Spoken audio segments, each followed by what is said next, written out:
que a Bíblia nos ensina sobre divórcio e novo casamento. Parte 02, 2 de fevereiro de 2024. Mas, se ela partir, se ocorrer o divórcio, ela deverá permanecer solteira ou então reconciliar-se com o marido.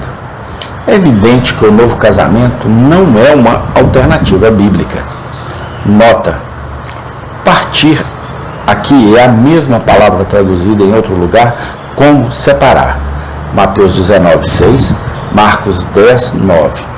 O resultado da ação é que a mulher é solteira. O ensino do Evangelho neste ponto é impopular para a maioria das pessoas. Muitas pessoas não querem ouvir isso ser pregado. Os próprios discípulos de Jesus consideraram-no muito rigoroso. Mateus 19, 10 a 12. Mas Jesus não o comprometeu, nem se desculpou por isso. Ele continuou a ensiná-lo e defendendo-lo, e nós também devemos. B. Para aplicar essas passagens corretamente, devemos compreender por que o segundo casamento é proibido e por que é chamado de adultério. Deus claramente tem o direito de proibir qualquer ato se assim o desejar. Mas isso nos ajuda a aplicar o ensinamento quando entendemos suas razões para proibir um ato. Que razão Deus dá para declarar pecaminoso o segundo casamento e por que ele o chama de adultério? Malaquias 2, 14 e 16. Deus odeia o divórcio. Versículo 16. Novamente, o divórcio é contrário à vontade de Deus. Por quê? Porque o casamento é uma aliança entre o homem e sua esposa. Versículo 14. Deus é uma testemunha dessa aliança e ele mantém os homens nela. Versículo 14. Se um homem ou uma mulher viola a aliança, eles estão tratando traiçoeiramente com sua esposa ou seu marido, e Deus os responsabilizará. Provérbios 2,17, Ezequiel 16,8. Embora esta seja uma passagem do Antigo Testamento, ela nos ajuda a aprender a definição de casamento que não mudou. O casamento é, pela definição de Deus, um acordo mútuo solene entre um homem e uma mulher para viverem juntos como marido e mulher. Deus os mantém neste vínculo de aliança e não os libertará dele, mesmo que as pessoas os declarem livres. Lembre-se disso. Todo o fundamento do ensino do Novo Testamento a respeito do divórcio repousa na atitude de Deus em relação ao casamento. Quando as pessoas enfraquecem as barreiras contra o divórcio, estão enfraquecendo o respeito pelo casamento. O divórcio é importante porque destrói o casamento, e o casamento é muito importante para Deus. Qualquer ponto de vista sobre o divórcio que não respeite o casamento como Deus o respeita, deve ser um ponto de vista antibíblico. É por isso que Jesus, ao responder a uma pergunta sobre o divórcio e o novo casamento, apelou ao propósito original de Deus em relação ao casamento. Mateus 19, 3 a 9. Deus respeitará e fará cumprir sua lei a respeito disso, mesmo quando os homens e as mulheres a desconsiderarem. Hebreus 13, 4. O pacto matrimonial inclui o direito e a obrigação de ter a união sexual apenas com o companheiro com quem temos um pacto matrimonial bíblico. Ter relações com qualquer outra pessoa é fornicação ou adultério. Isso também faz parte da aliança matrimonial conforme Deus a define.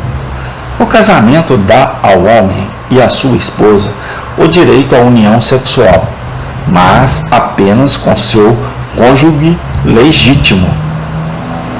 Ezequiel 23, Jeremias 3, Provérbios 5, 15 a 20, Provérbios 6, 29 a 32, Provérbios 7, 18 a 20, Ezequiel 16, 32, 1 Coríntios 7, de 1 a 9, Romanos 7, 23. 7:2-3. Nesta aliança matrimonial, a mulher está ligada ao marido enquanto ele viver. 1 Coríntios 7:39.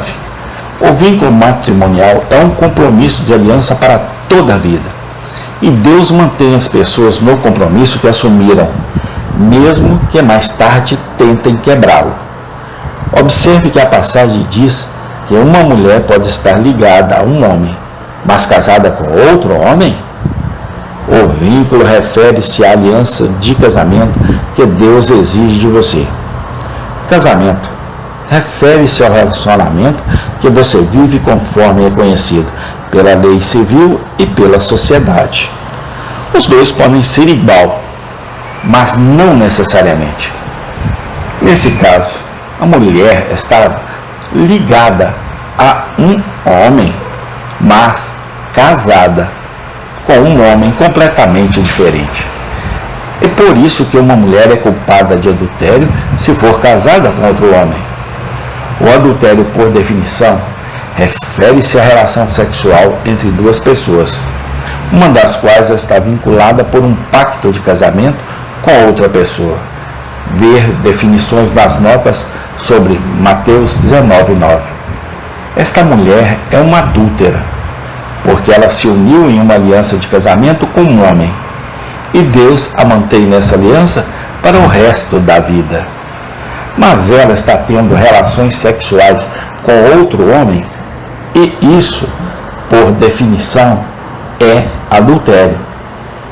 Esta passagem define o adultério para nós.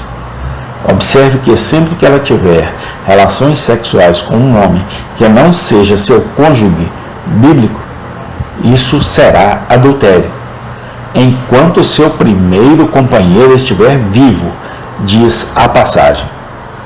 Quer ela tenha apenas um único ato sexual ou tenha um caso envolvendo uma série de atos adúlteros durante um período de tempo, ou seja, um segundo casamento com outro homem. Em qualquer caso, toda vez que ela tiver uma união sexual com outro cara, a passagem diz que ela é culpada de adultério. Amém. Tem continuação. Senhor Deus, bondoso eterno Pai, Senhor, através da Bíblia Sagrada, que é o nosso manual de vida para vivermos aqui nessa terra de trevas.